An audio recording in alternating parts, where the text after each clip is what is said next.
Charles Mingus, an American writer and composer, once said, "Creativity is more than just being different. Anybody can plan weird, that's easy. What's difficult is to be as simple as Bach, and making the simple awesomely simple. That's creativity." I recently got this message from a friend.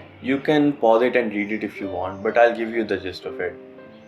They were talking about how when a certain someone gets enough exposure in a field, or they start to read a lot of books or a lot of material on a certain stuff, those people tend to make everything sound so complicated and complex. I have seen this in many other fields as well, not just books or reading, that when people get enough experience in a certain field, everything they do, they make it sound very complex. Like when a novice is trying to learn from a master of their craft, sometimes people just have a very hard time just trying to explain things in a very simple manner.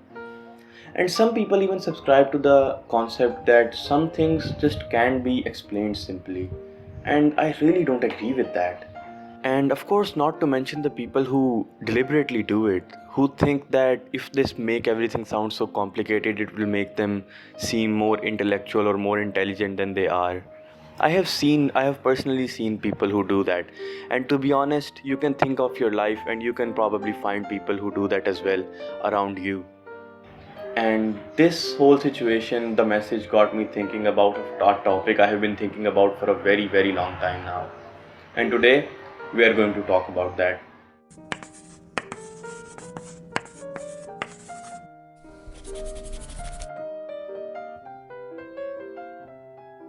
Look, I'll be lying if I told you that I was above all that and I have never done it before.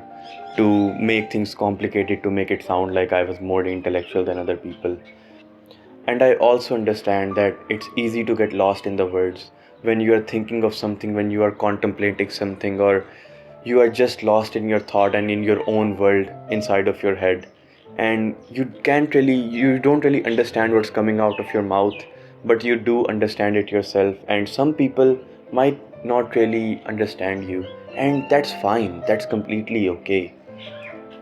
But time and time again, people throughout history have shown how there is a certain art and beauty in the simplicity of things, in a few simple brushstrokes, or in a few simple words that explain the cosmic horror of the universes.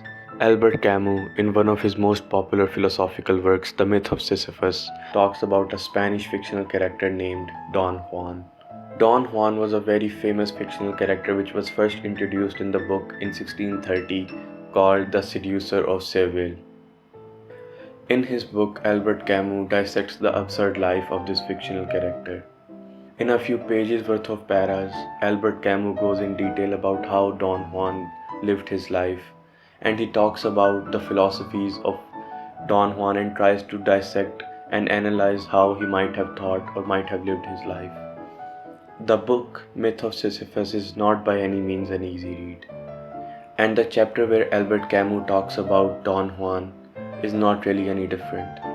After trying and maybe even succeeding in dissecting the life of this fictional character and talking about the ideologies and philosophies he might have lived by, when it is time to describe the death of this fictional character and how he might have died, Albert Camus doesn't give us any metaphors, doesn't go into complex words, doesn't write paragraphs about it. He just writes. What more ghastly image can be called up than that of a man betrayed by his own body, who simply because he did not die in time lives out the comedy while awaiting the end, face to face with that God he does not adore, serving him as he served life, kneeling before a void and arms outstretched towards a heaven, without eloquence, that he knows to be also without depth. And in that instance, with just those few words, not anything philosophical, not metaphorical, he describes the death of a man, and we all understand how the man lived and how the man died.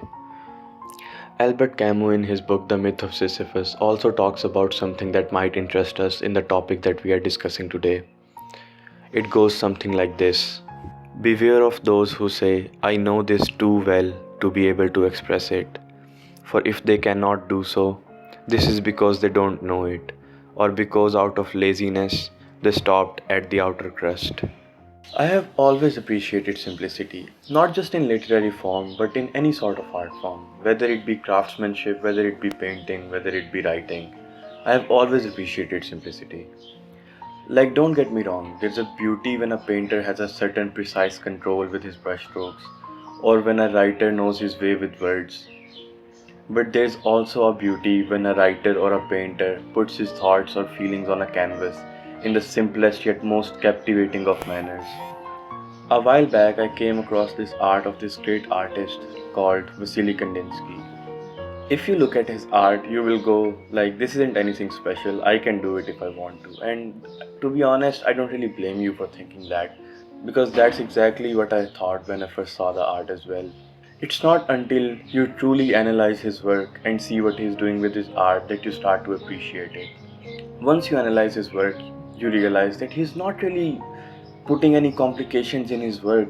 There aren't any like precise forms or any like precise brush strokes or any play on the colors. It's just all very, very simple. And then you realize that he's playing with art in its most basics of forms. He's playing with the most basic primitives of art, the most basic primitive shapes, which are lines, circles, and triangles, and then you realize how great of an artist he actually was. Once you realize it, or at least once I realized that, I really started to appreciate his art way more than I did before. Because before I didn't really truly understand it. But then I realized that it takes way more experience and way more understanding to do something like this than to just draw portraits. I am not saying that portraits and or drawing portraits or complicated drawings aren't impressive. Of course they are. But it takes a great deal of knowing art and knowing yourself and your thoughts to put it so simply and yet to make it so beautiful. Throughout history, people have tried, failed, and succeeded in trying to understand art in its most basic and simplest of forms. An insurmountable amount of literature written just to understand the human brain and human mind and the way it thinks in the most simplest of forms. Whole philosophies written to understand just this one concept of simplicity. I won't go far. Picasso, that I'm pretty sure most of you know, one of the greatest artists of our generation, or some would even argue, one of the greatest artists of all time. If you look at the progression of his art, it goes to some of us downhill, right? Most of us would go look at it and think that the progression of his art went downhill. The way he used to draw in his early years was so complicated and so beautiful, and as time went by, it started declining. But Picasso once said, "It took me 4 years to draw like Raphael, but it took me a lifetime to draw like a child." When a writer articulates his thoughts, it's like weaving fabric by a piece of thread. A piece of thread that by itself might not be that complex, but using the person as a catalyst becomes a piece of complex marvel. A beauty resides in the complexity of those intertwined threads, in the complexity of those words and paras, in that carefully chosen color and in those carefully chosen words of various weights and complexities, and yet Lovecraft, while describing the cosmic horror that was Cthulhu, writes, "It was nightmare itself, and to see it was to die."